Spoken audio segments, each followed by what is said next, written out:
Good day. I saw my cardiologist this morning to do an echogram, and we did EKG. So yeah, he's happy with what he saw. There is improvement, very little, but there's the pressures in the right heart is a bit less. My EKG still looks the same. Yeah, so there's slight improvement, and it's encouraging to see that. And yeah, I'll share a photo of him and a little snippet of the echogram to explain exactly and show exactly how the heart looks. Daar het kom 2.2 gemeet. En dan is hy daar was waar jy Die IVC. dit was die IVC.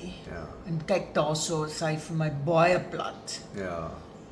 As ons na jou 4 kamers toe gaan, linker ventrikel en atrium, regter ventrikel en atrium wat duidelik baie groter is En die as jou regterkant moet kleiner wees as en jou regterkant moet kleiner wees as jou linkerkant.